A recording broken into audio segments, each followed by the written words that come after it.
The EFAST exam. Not too many things in medicine have a cool name, but this is definitely one of them. It's a point-of-care ultrasound application for patients who've been in traumatic situations. It's also a core emergency medicine ultrasound application and a great application for newcomers to point-of-care ultrasound. My name's Jordan Rupp, and I'm going to be trying to teach you through it today. We also have some other great lectures at Global Sound's website. This is going to be the first one I've done specifically for the website, but there's some other great ultrasound lectures there. If you want to check it out, it's globalsoundsproject.org. I'd encourage you to do so. I normally try to keep these lectures short, but there's a lot of material, so hold on, I'm going to try to burn through it pretty quickly. This lecture was borrowed from my boss, Dr. Robinson Ferry. He's like the Banksy of ultrasound education. He keeps a low profile, his artwork is thought-provoking, and it's also very well done. So I hope you can take a few pearls from the teaching today. To get started, I'd like to go over a few cases to frame why ultrasound in trauma is so important. So our first case is a 5-year-old boy. He fell off a truck, his GCS is 3, and he's got a scalp laceration. He's also got some abnormal vital signs. He's tachycardic, and his systolic blood pressure is only 60. Why is he hypotensive? Is that scalp laceration causing all that blood loss, causing the hypotension?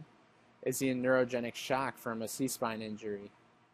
Or is there something else going on? Patient number 2, 45-year-old male, ill-appearing, pale, diaphoretic, combative with the nurses. Per report, he got in a fight with other prisoners at the jail. We see this wound on his abdomen, but there's no active bleeding. He's also tachycardic and hypotensive. Why is he hypotensive? Is that abdominal wall bleeding? Is there an intra-abdominal injury that we can't see?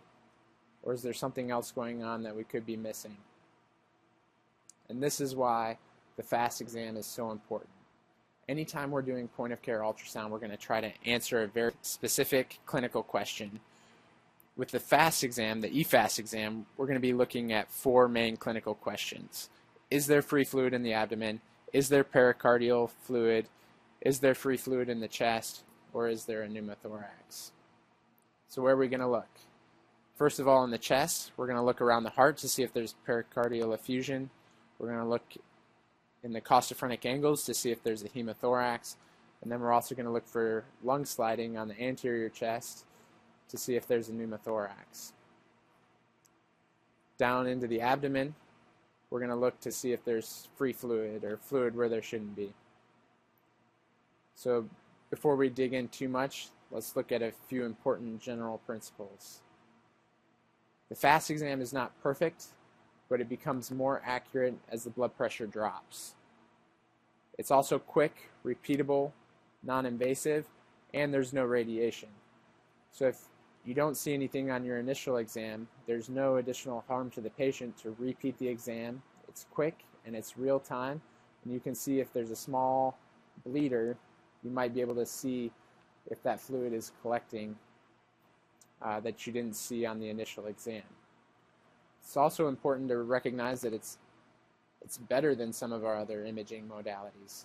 So the EFAST exam is more sensitive and more specific for both finding pneumothoraces and a traumatic hemothorax.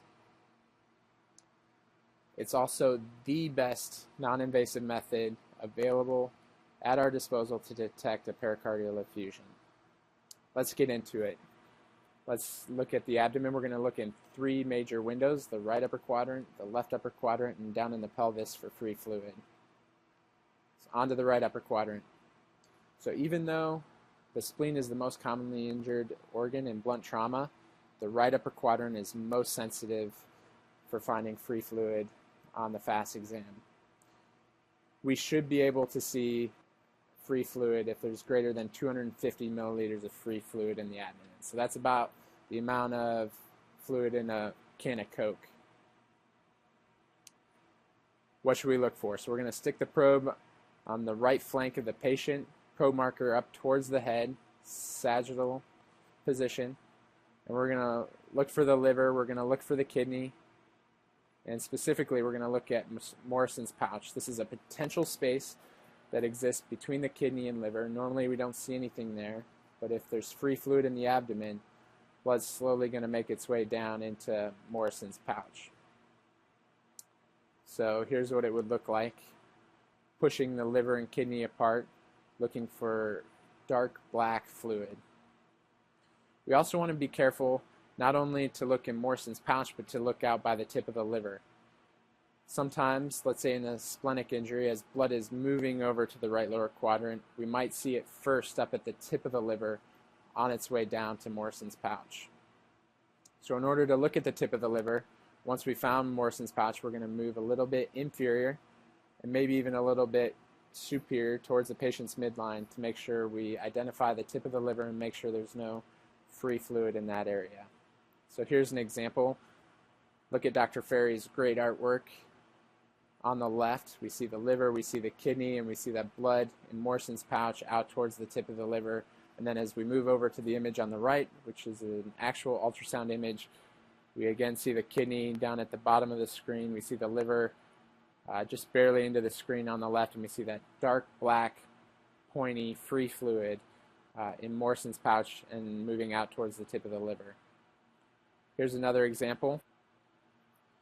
Just a small sliver of free fluid between the kidney and the liver. And this is not so subtle. Here we have the small kidney pushed down near the spine, and we see the liver floating in that free fluid. We want to make sure that we pan through this entire space, looking for that black, pointy, free fluid. And again, we want to slide up towards the tip of the liver. We can see here there's not much in the true Morrison's pouch off to the left of the screen, but as we move towards the tip of the liver, there is free fluid. Again, free fluid is going to be pointy and black. So in this case, we see the renal cyst with nice round edges in Morrison's pouch. But if you look closely out towards the tip of the liver, we do see a small stripe of pointy black fluid that represents free fluid, and in this case, an injury. Man, look at Dr. Ferry's great artwork over to the left, just keying us into that free fluid out by the tip of the liver. We're going to quickly move over to the left upper quadrant. The left upper quadrant is a little bit different. So the main reason is this phrenic colic ligament. So blood cannot move down into the pericolic gutter. So same thing, we're going to put our probe over on the patient's left flank, probe marker up towards the head. The spleen's a lot smaller though, so we want to move the probe a little more posterior, a little closer to the bed, and a little more superior, a little closer to the head. So we say a little closer to the bed, a little closer to the head. And rather than looking between the spleen and the kidney, we're going to look along the dome of the spleen, between the spleen and the diaphragm, to look for free fluid. So look at Dr. Ferry's great artwork. Got that stripe of blood between the spleen and the diaphragm. And you can see how the phrenic-colic ligament holds the blood along the dome of the spleen and prevents it from going between the spleen and the kidney. So make sure you're looking up on top of the spleen, on that superior aspect of the spleen.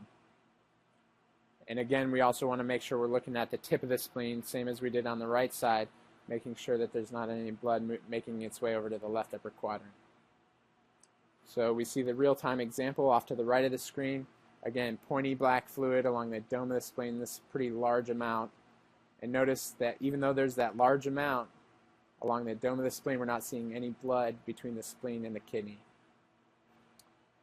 Here again, no blood between the kidney and the spleen, but we see this huge wedge of fluid out by the tip of the spleen. Here we've got a video clip, again, free fluid along the dome of the spleen.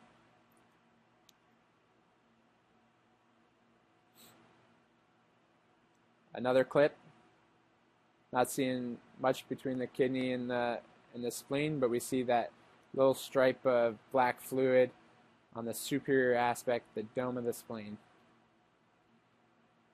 Let's move into the pelvis, and it is important to recognize that the female and male pelvis have a couple of subtleties that make them different. So blood in the female pelvis is going to be beneath the uterus in the pouch of Douglas, which is different than men, where we're going to see it in that rectovesicular space. So any small amount of fluid in males or in females that are in early childhood is abnormal. But we may see a small amount of free fluid in women of childbearing age, and that can be normal. So we're going to move the probe. I prefer this to start with the sagittal view, probe marker up towards the head, down towards the bladder, and this is what we're going to be looking for.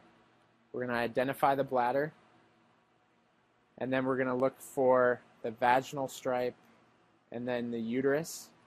The cervix represents the start of the intraperitoneal space, and so we want to look beneath the cervix, beneath the uterus, in the pouch of Douglas. Make sure you have enough depth on your ultrasound machine to make sure that you're looking deep enough. So here's where blood collects, beneath the uterus, above the rectum, pouch of Douglas. And you can see as the blood continues to collect, it's going to work its way more anterior, up along the uterus and then along the bladder. So if we just had our depth of our ultrasound machine just to the level of the uterus, we might miss this free fluid. So make sure you have enough depth. Here's what it looks like on an ultrasound image off to the left of the screen.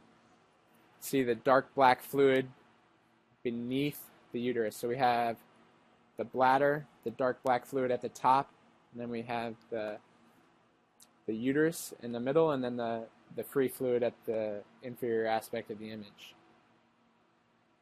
Here's a real-time video.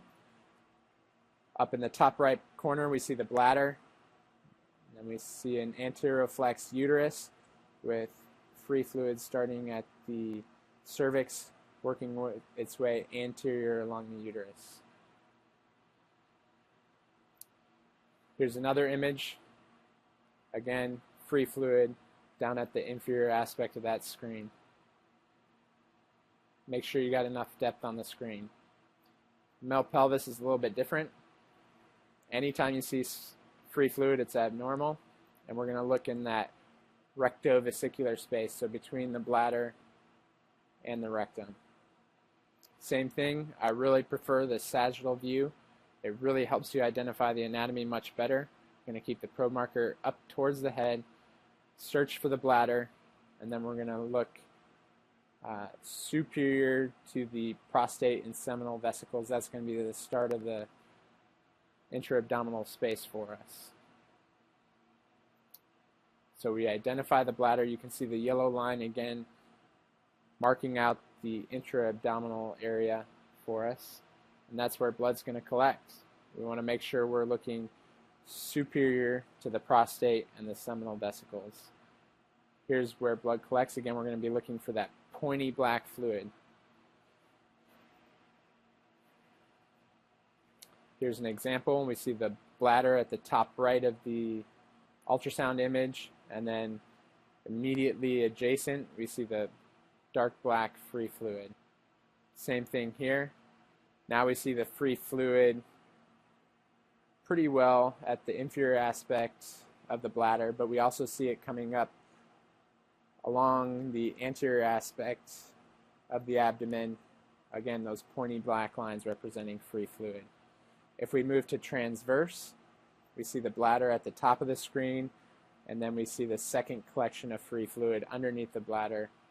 That is the free fluid. Remember, make sure that you're aiming your probe superior to the prostate and the seminal vesicles. Here's another great example. Some free fluid, some great images here. Pointy and black free fluid is bad. Alright, we're going to move up to the chest.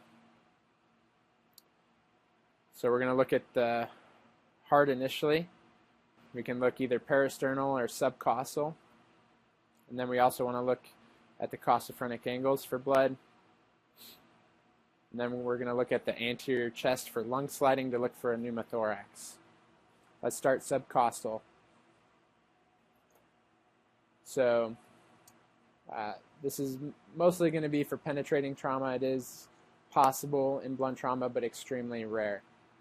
It's very specific and very sensitive for finding pericardial tamponade. So the subcostal view, we're going to take the probe, we're going to hold it in an overhand position, we're going to go just underneath the xiphoid, and we're going to lay the probe real flat and look up through the liver at the heart.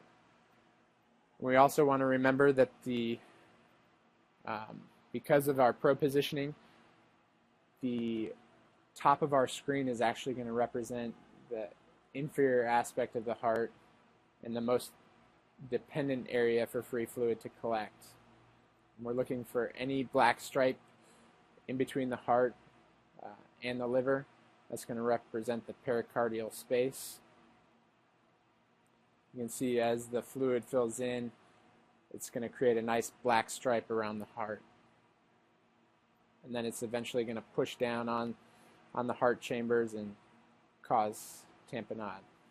So here's what we see on the image. You can see at the top of the ultrasound image, we're scanning through the liver, and we're going to come to that black stripe fluid circumferential around the heart. That's going to be a pericardial effusion.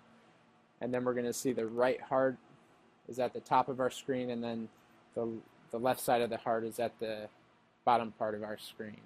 So here's a real-time image. You can see the heart pumping away and the pericardial effusion putting some pressure on the heart there. Another image, again, scanning from that subcostal region through the liver up towards the heart. Another great example. You can see the heart working hard here, trying to keep up. Costophrenic angle. I like to get these images while I'm already getting the abdominal images. So I'll just slide up a little superior from Morrison's pouch on the right, or a little superior from the costophrenic angle on the left.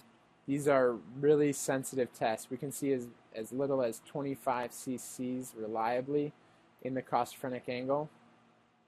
And the main things we're going to look for is we want to make sure we're cephalad or superior to the diaphragm, and we're going to use the spine sign as our key to know that we have free fluid in the abdomen.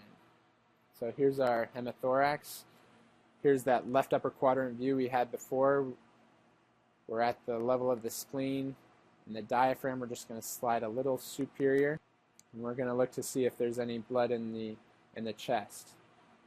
So this is where blood is going to collect, just superior to the diaphragm, and then it's going to fill in on the lung. So here's our abdominal view, and we're just going to slide up a little bit superior or cephalad, and we want to make sure that we're at the level of the spine. So we want to see the spine shadows beneath the spleen and the kidney as we slide forward, and if we see the spine move past the diaphragm, we're going to know that there's some sort of fluid in the chest, and that's abnormal. So in a normal, healthy, air-filled lung, we're not going to be able to see the spine past the diaphragm at all. We're just going to have shadowing down through the lung. But in the case of a hemothorax, now we're going to have that thorax filled with some fluid, and we're going to be able to see through the fluid into the spine, and so we can see the spine move past the diaphragm. We're going to call that a positive spine sign. Same thing on the right side. We're going to slide up from Morrison's pouch, up past the diaphragm, looking into the right chest. There's a free fluid in the right chest, or a hemothorax. We're going to be able to see the spine move past the diaphragm. Not in an air-filled lung, we wouldn't be able to see that. We're just going to see the spine come to a sharp stop at the diaphragm, but not with blood in the chest. So here's some examples. Look on the on the right side of the screen. Here we have the left upper quadrant view, and we can see the spine underneath the kidney and the spleen to the right of the screen, but notice how the spine continues past the diaphragm. That's marked out nicely for you, and we see that black wedge of fluid, and we see the spine underneath that. In an air-filled lung, we would not see the spine there. Here's another example.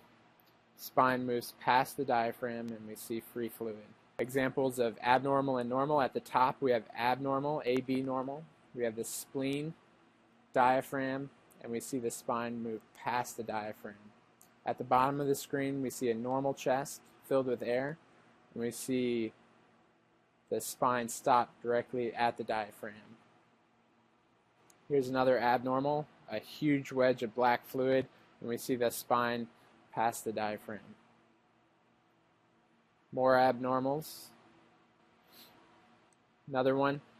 Here I like an extra click of depth to really identify the spine moving past the diaphragm. Here we see free fluid in both the abdomen and in the thorax.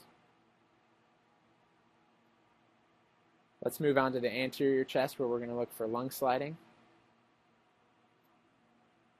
So in a normal air-filled lung, we're going to see the visceral and parietal pleura sliding past one another. All we're going to focus on for this part of the exam is the pleura. All that matters is seeing that lung sliding. In a pneumothorax, air is now moved between the visceral and parietal pleura, and so we no longer see them sliding past each other, and that's how we identify a pneumothorax. To be absolutely sure, if we find where the pneumothorax begins and ends, we call that the lung point, and we see lung sliding on one side and no lung sliding on the other, and then we're absolutely sure that we found a pneumothorax. So we're going to look on the anterior aspect of the chest in a supine patient. We're going to identify ribs, which are going to shadow down. And then we're going to identify a bright white line, which here on the caricature is in purple. And we're going to look at that white line to see if there's any twinkling, shimmering, glimmering, ants marching on a log. There's all sorts of little things to remember that help you remember what you're looking for. But all that we want to see is movement along that pleural line to show that the lung is up in that area. So we're going to identify those rib shadows, and then we're going to use that as a gauge of depth for the pleura just underneath the ribs. And we're going to look to see if we see lung sliding there. If there's air between the lung and the pleural line, then we're not going to be able to see any sliding. We're just going to see a stiff white line there. So here's an example of lung sliding. We see the rib shadow on the right side of the ultrasound image. And then just underneath the rib shadow, we see this white line, and you can see it moving back and forth as the patient respires. All we're focusing in on is the pleural line. Don't get distracted by the intercostal muscles. When a patient does have a pneumothorax, they're often really short of breath, and they really engage their intercostal muscles, but don't be distracted by that movement. We're only focused on the pleural line. So here's a pneumothorax. So we have the rib shadow shadowing down on the left side of the screen, and then we're going to focus in on that bright white line. And do we see any shimmering, glimmering, ants marching on a log? No. There's no movement, no lung sliding there, and so we've identified a pneumothorax. Again, all that matters is that bright white line. Another pneumothorax. So again, focus in on that bright white line, which represents the pleura. You also, in order to make sure you don't have a false positive, ask your patients to take a nice deep breath. Sometimes if they do have some chest trauma, they're going to be taking really shallow breaths, and it can make your job a little bit harder. So focus in on that pleural line, see if you see any shimmering, glimmering, or ants marching on a log. So the idea of lung point is when we identify, like I said, right where that pneumothorax begins. So we have lung sliding on one side of the screen, and no lung sliding on the other. And we call that juxtaposition the lung point. So if you watch closely, we have the rib shadow on the left side of the screen, and you'll see the lung and the pleural line make its way into the left side of the screen, kind of like a lizard's tongue sticking out. Just really focus in on that pleural line. You can see the difference between lung sliding and not lung sliding there. On the lung sliding on the left, no lung sliding on the right. Same thing here. See lung sliding on the left, no lung sliding on the right. All that we're focused on is that pleural line. We can also identify pulmonary contusions. So pulmonary contusions are going to give us something called B-lines, which are going to be laser-like projections coming out of the pleural line. They're going to be vertical on the screen, perpendicular to the pleural line. So here's an example of pulmonary contusion. Again, focused in on that pleural line, we see good lung sliding, and we see those B-lines shooting straight down. Anytime we see B-lines, there's not a pneumothorax, so it's also a great tool to help us identify normal lung. Normal in the sense that there's not a pneumothorax. Here's another pulmonary contusion. Perpendicular lines to the pleura. So we're winding down. Let's look at our cases. Here's our 5-year-old boy. If you remember, he fell off the truck, GCS of 3, scalp lac, hypotensive, tachycardic. Here's his right upper quadrant view. As we've just learned, we've got that black pointy fluid in the right upper quadrant in Morrison's pouch. And so besides that scalp laceration, he's got an intra-abdominal injury. Here's our 45-year-old male. Remember, he was ill-appearing. He was combative with our nurses. He had gotten in a fight with other prisoners, and he had the obvious abdominal external wound. Also hypotensive, tachycardic. On our FAST exam, we have this circumferential free fluid around the heart, and we've identified pericardial tamponade. And we're able to put our skills to use to help try to save these patients. So in summary, we can look at the chest, we can ask the questions, is there a pneumothorax, is there a hemothorax, is there pericardial fluid? We can look at the abdomen, we can say, is there free fluid? And this is a very accurate tool. More accurate as the blood pressure drops. It's very accurate for finding things in the chest. Better than chest x-ray for both hemothorax and pneumothorax. And this test is quick, this test is easy, and this test is repeatable. I really encourage you to practice your FAST exams on your next shift, because when you really need it, you could help save your patient's life. I hope you've enjoyed learning about the FAST exam today. Hopefully I went through it quick enough. You feel like if you need it, you can come back and rewatch this again. And I'd also encourage you to check out globalsoundsproject.org to see if there's any other great ultrasound lectures that can help improve your patient's care on your next shift or your next time you're in the hospital. Thanks for joining us. And again, thanks again to Dr. Rob Ferry for letting me steal his masterful artwork here. Thank you.